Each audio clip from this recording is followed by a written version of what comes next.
Hello, on se retrouve pour le dernier épisode de cette mini-série où on va parler d'images, d'assets et de scripts ou de librairies, on appelle ça, vous appelez ça comme vous voulez, c'est des librairies pour moi. On va directement commencer par les images. Donc j'ai repris exactement le même code qu'on avait la dernière fois, j'ai juste rajouté une petite image qui est un peu creepy d'ailleurs à appliquer aux joueurs. Donc on va prendre notre joueur et on va ici donner une image. Ok. Entre les deux, instance.image est égal à love.graphics.newImage. Et ici, on va prendre le nom de l'image. Qu'on va d'ailleurs mettre sans les guillemets. Okay.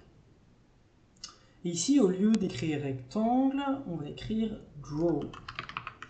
Draw, en fait, c'est pour dessiner n'importe quelle image qu'on a importée au préalable dans Love.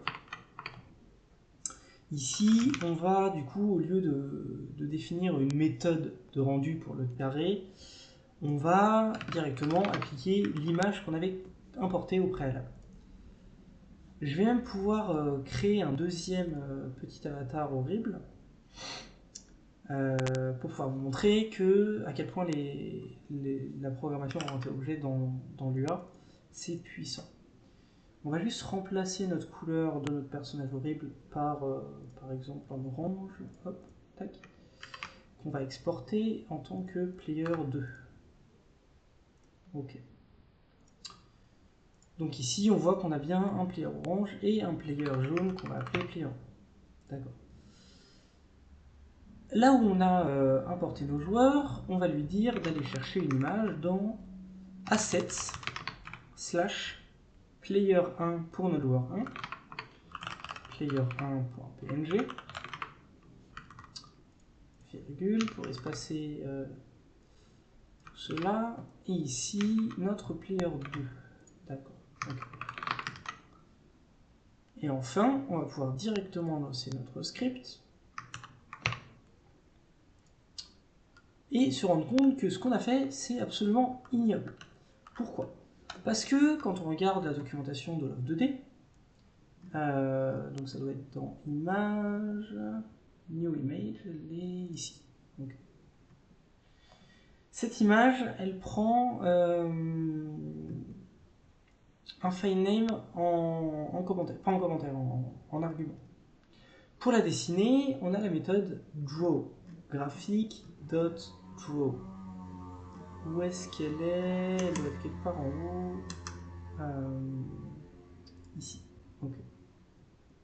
Draw, elle prend un drawable, c'est ce dont je vous ai parlé juste avant, une valeur x, une valeur y, une valeur de rotation, une valeur de scale x, une valeur de scale y et des valeurs qu'on utilise très rarement. C'est son offset et son shearing factor. Je sais même pas à quoi ça sert. Ça doit être son élongement, quelque chose comme ça.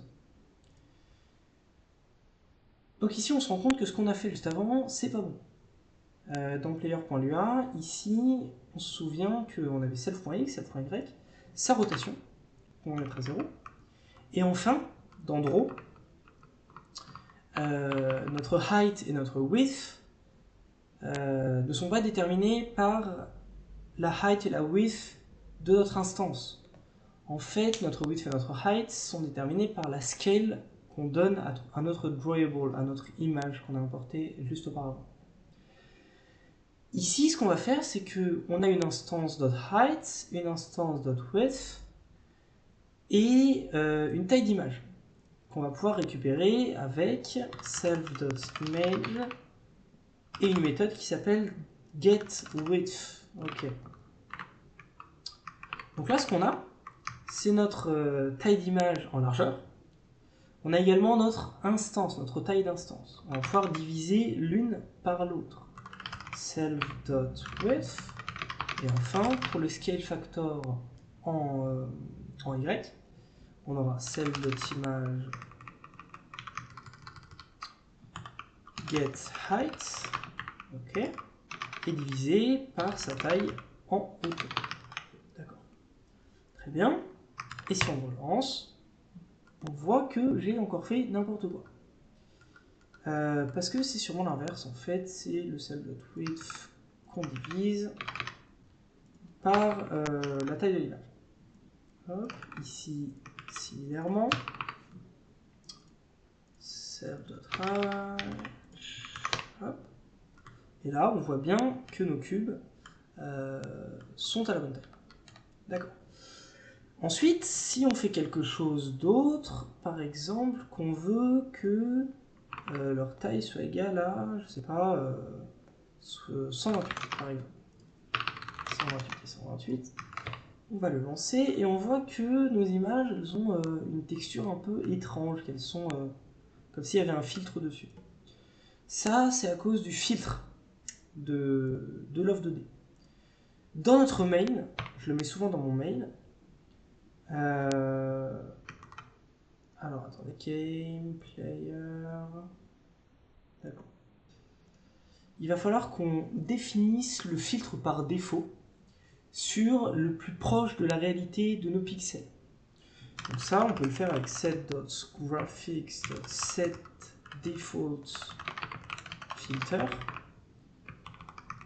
Et ici, on va se mettre nearest et nearest.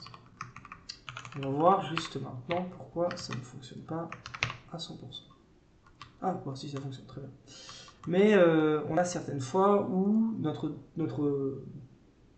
notre filtre ne s'applique pas automatiquement parce que on l'appelle après le game.load. Voilà, comme dans ce cas-là.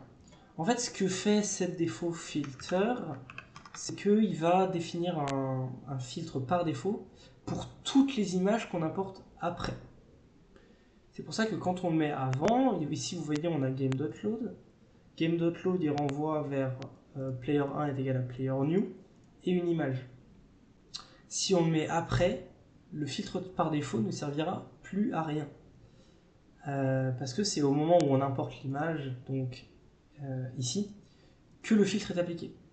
Et il ne se réapplique pas à chaque update en fait. C'est pour ça qu'on préfère toujours avoir le filtre par défaut tout en haut de notre load, ou même, dans certains cas, ici. Voilà. Parce que ça va être celui qui va être appelé en tout premier. Ça fonctionne également, c'est pas forcément la chose la plus propre à faire. Le mieux c'est de ne jamais avoir à le mettre en dehors de notre fonction load. Mais c'est quelque chose qui fonctionne également. Nous y voilà pour les images. On a pu finir ce petit module. Et maintenant, je vais vous parler des librairies qu'on peut trouver sur Internet. Par exemple, bump.lua. Bump.lua, c'est une librairie qui gère tout ce qui est interaction entre le joueur et le monde, interaction de physique. C'est une librairie très simple qui utilise le système AABB. Je ne sais pas si ça doit être écrit par ici, ouais. AABB, c'est un système qui fonctionne très bien pour des jeux simples et faciles, où on n'a que des rectangles qui sont alignés sur une même ligne. Donc ici, c'est notre cas. Vous voyez, on n'a que des rectangles. Je vais prendre le dernier en date. Ce n'est pas celui-ci, c'est pas celui-ci non plus. Je ne l'ai pas ici, c'est pas grave. Ici, vous voyez, on a des rectangles qui sont alignés toujours sur la même ligne. On ne fait pas tourner soit notre monde, soit nos joueurs. C'est une librairie qui fonctionne très bien. Kikito, c'est un mec qui a fait pas mal de choses. Ici, on peut voir que bump.lua, c'est une librairie qui prend environ 773 lignes. C'est quelque chose qui est gigantesque. C'est une librairie qui est relativement facile à utiliser. Mais c'est quelque chose que je n'aurais pas fait par moi-même. Vous pouvez en trouver plein en ligne sur Internet. Dans Love 2D, on a déjà des librairies qui sont importées, notamment Lua et Net, qu'on peut retrouver tout en bas. Lua Socket et Lua et Net, ici, qui sont des librairies destinées à la gestion de serveurs. et d'interaction entre serveur et client. Ce sera tout pour aujourd'hui. Merci d'avoir suivi ce mini tutoriel, cette mini-série de tutoriels. Et on se revoit sûrement pour une prochaine série, peut-être de 5 épisodes, sur Love 2D. À bientôt.